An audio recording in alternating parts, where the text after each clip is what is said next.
Okay, let me tell you guys the order events. I saw them went to the field and then Oh, they beat each other in the field first. They meet in the first? Yes, they beat in the green field. Oh, I thought they meet. I thought it was a green field and then they meet. No, she picks up the green then first. I thought she met in the field. How come my order events is wrong? Maybe I got the order wrong. Because she picks it up, then she gets bored. Yeah. See, that's what I was saying too. Yeah. It does. Yeah, I may have copied the wrong one. So I guess we won that one. I think we won. I think we won that one. It's okay, it's okay. Oh sure. Yes, actually, I can't remember. She goes to the grain field? Yeah. She goes there first and then she meets him. You're right, I had that one wrong. I'll take over. I'll take over. Right. My bad. Oh no, copied the wrong one. Oh no. Oh, there. Okay, good job. Good job for fixing my mistake. Okay, next slide. Next slide. Next. Keep looking. Next. Okay, so we're going to get a brief summary of chapter 1. I believe these are the order of events of what happened in chapter 1. So, first thing that happens is that Elimelech and family moves from Bethlehem to Moab because of the famine. That's equivalent to moving to modern day Vegas in present day. The reason why is because the people of Moab did not worship God, they worship Chemosh. And how the tribe started was, or how these group of people started was because of an incestuous relationship through Lot, I believe.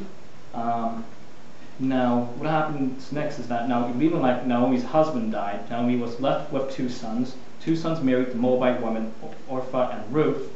Malion and Kilian also died, and Naomi was left without her two sons and her husband. Naomi then decides to return to Moab, back to Bethlehem. Ruth decides to take a huge step of faith to follow Naomi and her God. And it was said that she had a genuine conversion from being a worshiper of Chemosh to the one true God. In conclusion of chapter 1, we can find that each character in Ruth chapter 1 can resemble each of us. Naomi is a character where she is honest but bitter against God through certain circumstances. Elimelech, he believes in God but makes foolish decisions and do not act upon God's will. Orpah, she's a character where she hangs around with Christians but never believed in God. Which is in a very dangerous state because the church is here to help you to grow closer to God. Ruth, she's an amazing character, and she's a person who has faith and just follows God. Okay, chapter 2.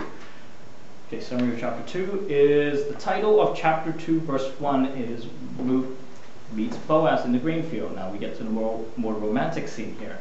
Now, we meet Boaz and figures out who he is. He's a strong, godly single man, which happens to be loaded. Reminds me of myself. Okay. Wish can be like Boaz. But Ruth so happens to end up in Boaz's field, heading towards the dumpster or soup kitchen in that day, and to gather leftover food for her and her mother-in-law. Boaz notices Ruth in the field and recognizes that she is not one of his workers. Boaz treats her very nicely, gives her food, a job, and invited her to work for him. Ruth asks Boaz why he is treating her so nicely, and this is important to find out what was his true motives. Boaz replies back, all that you have done for your mother-in-law since the death of your husband has been fully told to me. He is saying you had a hard life, you've been loyal and faithful to your mother-in-law. You have left your mother and father and risked everything to trust the Lord, and decided to walk with God's people, and he respects and admires that. Ruth then returns to her mother-in-law about the place that who she's been working for, which is Boaz, and Ruth stayed closely to the women of Boaz's field, and until the barley and harvest were finished, and she lived with her mother-in-law. That's what happened at the end of chapter 2. So let's start with chapter 3, but let's pull up our Bibles and start reading. Before we start, Sorry. Oh, here we go. Don't need to get that excited. that's true. Okay. So let me inform you that Boaz gave Ruth a temporary job. Let's get a little bit of an overview here from chapter 2, verse 21 at the very last part of chapter 2. We can see that Boaz had only given her a temporary job. Then Ruth the Moabite, he even said to me, "Stay with my workers until they finish harvesting all my grain." Now, we know that Boaz has given her a temporary job, and harvesting would probably be a job no more than 6 to 8 weeks, because in the winter you cannot harvest. So this would be the present day equivalent to like a contract job, where you can only work for a certain amount of time. So for 6 and 8 weeks, we can see that Ruth goes to work every single day, and we need to know what would happen. Would they get married, or what would happen, right? Would there be love or anything like that? So for 6 and 8 weeks, Ruth would come back home. Naomi would ask, "Did he show up?" "Yes, he did show up." "What did he say, Ruth?" "Nothing. I think we're just friends, but I'm not sure." And the harvest is over, and they go in their separate ways, and they end up being friends. If they get married, what will happen, right? So down to days and hours, and will there be love? Will there be romance? Will she get to wear white? Will there be babies? What will happen? We need to know. So let's start off with chapter 3. The title would be Ruth and Boaz at the threshing floor. So we'll start with Jason here, and just read one verse, and then the next person take the next verse. Start with 3. One day, Naomi, her mother-in-law, said to her, "My daughter, should I not try to find a home for you, where you will be well provided for?" Is not Boaz, with whose servant girls you have been, a kinsman of ours? Tonight he will be winnowing barley on the threshing floor.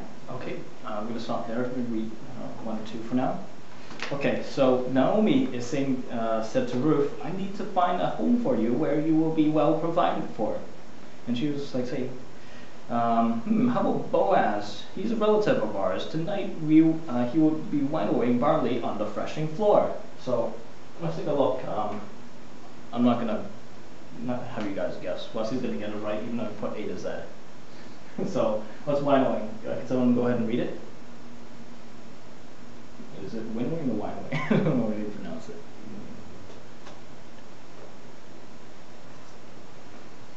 Pastor Juan? Oh, sorry. You want to go ahead and read? Winnowing is an artificial agricultural method developed by ancient culture for separating grain from chaff. Okay, next slide. And what is threshing? Wesley, do you want to read that? You read it? It is also used to remove weevils or other pests from the stored grain. Threshing, the separation of grain or seeds from the husk and straw, is a step of chaff removal process that comes before winnowing. Okay. So that's what's winnowing and threshing. Now, here's what Naomi is saying, is that, I believe I may have skipped that, just give me a second. Okay, let's continue to read chapter 3. Wash and perfume yourself and put on your best clothes, then go down to the threshing floor. But don't let him know you're there until he has finished eating and drinking. Okay. When we lie down, look. We're going to stop right there. Just chapter verse 3. Go back. Okay, so now here's what Naomi is saying. He has only seen you totally funkified in the field. He does not think of you in a romantic way because you're always dirty. Go wash up, put on some perfume, get some makeup done, get your nails done, get a new dress. And ladies, it's in the Bible, and men's like ladies wash up, smell nice, and dress well. Amen? No. Okay, maybe you guys like your girls smell completely funkified. Yeah.